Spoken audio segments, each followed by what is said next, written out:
Guys, बहुत सारी videos में हमने डेली यूजफुल इंग्लिश सेंटेंसेस की बात की है ताकि हम डे टू डे कॉन्वर्सेशन में सरवाइव कर पाएं। हमने इन वीडियोस में बहुत सारे एडवांस्ड इंग्लिश स्ट्रक्चर्स भी सीखे हैं जो हमारे डे टू डे कॉन्वर्सेशन में काम आते हैं, यूज होते हैं, जो हम अपनी लोकल लैंग्वेज में भी बोलते हैं। बट आज की वीडियो जो है दैट्स लिटिल डिफरेंट, क्योंकि आज की वीडियो में हम क्या करेंगे, डेली यूजफुल इंग्लिश फ्रेजेस की बात करेंगे। कुछ फ्रेजेस सीखेंगे ताकि आप अपनी कॉन्वर्सेशन को और ज़्यादा एडवांस्ड लेवल तक ले जा सको, और ज़्यादा अच्छे तरीके से बोल पाओ और उसको इम्प्रेसिव बना पाओ। बहुत सारी फ्रेजेस हैं जो हम अपनी लोकल लैंग्वेज में डे टू डे कॉन्वर्सेशन में बोलते हैं, और आज हम बात करेंगे ऐसे ही 10 मोस्ट यूजफुल फ्रेजेस के बारे में। तो वीडियो को एंड तक देखना और ट्राई करना इन सेंटेंसेस को, मीन्स इन फ्रेजेस को अपनी कॉन्वर्सेशन में यूज करने का। सो चलिए वीडियो को शुरू करते हैं।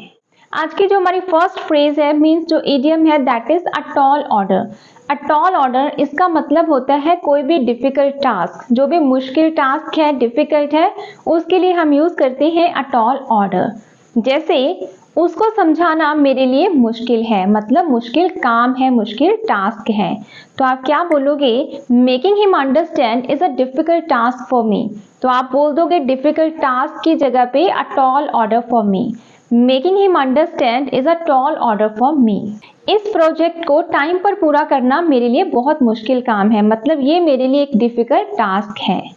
Completing this work on time is a tall order for me. Completing this project on time is a tall order for me. Second जो हमारी आज की फ्रेज है, that is round the clock. Round the clock. इसका मतलब होता है दिन रात। जैसे हम बोल देते हैं ना कि 24 घंटे, दिन रात 24 घंटे, तो वहां पे आप यूज करोगे round the clock. जैसे मुझे ये प्रोजेक्ट कंप्लीट करने के लिए दिन रात काम करना पड़ा, मतलब 24 घंटे काम करना पड़ा। तो आप क्या बोलोगे, I had to work round the clock to complete this project. I had to work round the clock to complete this project. I think you'll have to study round the clock to pass this exam. I think you'll have to study round the clock to pass this exam. Next है out of the question. Out of the question. इसका मतलब होता है impossible. जो काम, जो चीज़ आपके लिए इम्पॉसिबल है, उसके लिए आप यूज करोगे आउट ऑफ द क्वेश्चन, कि ये मेरे लिए नामुमकिन है, मीन्स इम्पॉसिबल है, तो आप बोलोगे ये मेरे लिए आउट ऑफ क्वेश्चन है। जैसे it's totally out of the question to go outside in this bad weather.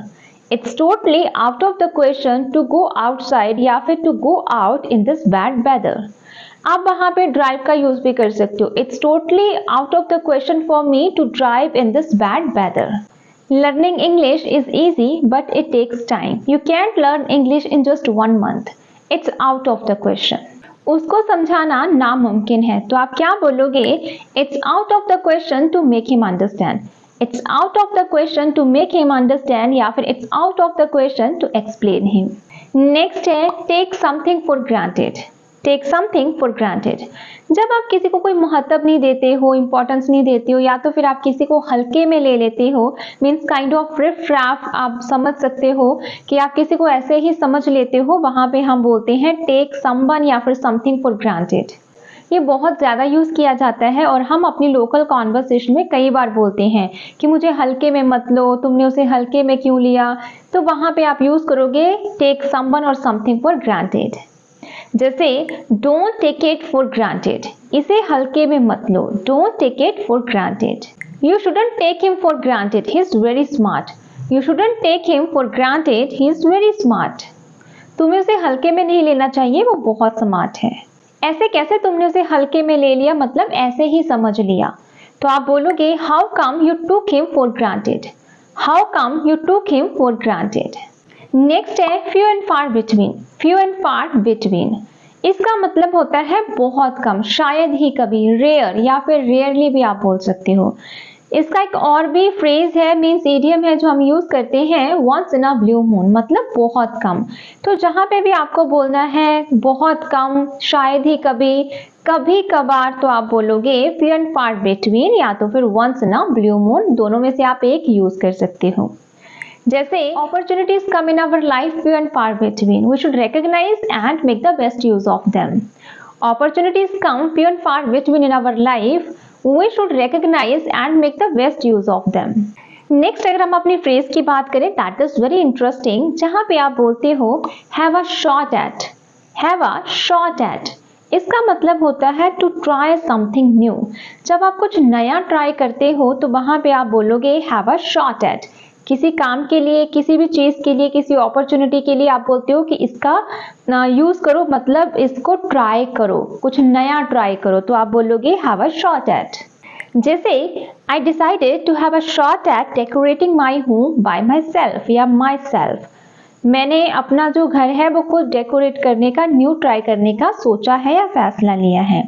या आप ऐसे भी बोल सकते हो I decided to have a shot at learning English या फिर speaking English। या फिर आप बोल सकते हो I decided to have a shot at cooking. ठीक है, तो खाना बनाने में आपने न्यू ट्राई करने का कुछ सोचा है जो आप करते नहीं हो, बट अभी आप उसको ट्राई करने की कोशिश कर रहे हो, आप उसको, वो आपके लिए नया है। कुकिंग आपको आती नहीं, बट आप बोल रहे हो कि I decided to have a shot at cooking. ठीक है, तो वो आपने लर्न करने की सोची है, तो वो आपके लिए न्यू है जो आप ट्राई कर रहे हो। नेक्स्ट है speak highly of someone. Speak highly of someone, इसका मतलब होता है किसी के बारे में अच्छा बोलना, किसी की तारीफ करना, प्रेज करना, किसी की सराहना करना, किसी के बारे में अच्छा बोलना। जैसे she always speaks highly of you, वो हमेशा तुम्हारी तारीफ करती है, हमेशा तुम्हारे बारे में अच्छा बोलती है। She always speaks highly of you. You should speak highly of people, तुम्हें लोगों के बारे में अच्छा बोलना चाहिए। You should speak highly of people. Next है state of mind. State of mind means मानसिक स्थिति। हमारी जो मेंटल स्टेट है, जो हमारी मेंटल स्थिति है, उसके लिए हम यूज करते हैं स्टेट ऑफ माइंड। जैसे many external factors affect our state of mind. Many external factors affect our state of mind, जो बहुत सारे बाहरी फैक्टर्स हैं, जो इन्फ्लुएंसेस हैं, वो हमारे जो माइंड को या स्टेट ऑफ माइंड को, मानसिक जो स्थिति है उसको अफेक्ट करते हैं, उसको प्रभावित करते हैं। If you really want to cure him, first you need to understand his state of mind. अगर तुम उसे ठीक करना चाहते हो, क्योर करना चाहते हो, ट्रीट करना चाहते हो, तो पहले तुम्हें उसकी मानसिक स्थिति को समझना है या समझना होगा। नेक्स्ट जो फ्रेज है वो बहुत ही इंटरेस्टिंग है, जो आप यूज कर सकते हो अपनी कॉन्वर्सेशन में उसको इंप्रेसिव बनाने के लिए। जहां पे आप बोलते हो अ stitch in time saves nine. A stitch in time saves nine, इसका मतलब होता है कोई भी प्रॉब्लम जो है उसको उससे पहले ठीक कर लो, क्योर कर लो या रिजॉल्व कर लो, इससे पहले कि वो खराब हो जाए और ज्यादा वर्स बन जाए। तो मतलब किसी भी परिस्थिति को टाइम पर ठीक करना, किसी भी प्रॉब्लम को टाइम पर ठीक कर लेना, क्योर कर लेना, उसके लिए हम यूज करते हैं a stitch in time saves nine। जैसे resolve a problem on time may prevent a big problem। It's like an old saying, a stitch in time saves nine। A stitch in time saves nine, मतलब किसी भी small problem को time पर prevent कर लो या फिर time पर fix कर लो उसे, तो वो बड़ी प्रॉब्लम को प्रिवेंट कर सकती है। Resolve a small problem on time may fix या फिर may prevent a big problem. It's like an old saying, A stitch in time saves nine। Next और हमारी आज की लास्ट फ्रेज है जो बहुत इंटरेस्टिंग है, बहुत यूज होती है, जहां पे आप बोलते हो कि कुछ भी हो सकता है, तुम्हें नहीं पता, तुम नहीं जानते, कुछ भी हो सकता है। उसके लिए हम यूज करते हैं you never no. You never no, तो जहां पे भी कोई आपको बोलता है कि ऐसा हो जाएगा, ऐसा हो जाएगा, तो आप बोल सकते हो कुछ भी हो सकता है, यू नेवर नो। जैसे ऐसा मत कहो, कुछ भी हो सकता है, तो आप बोलोगे don't say this, you never know. Don't say this, you never no.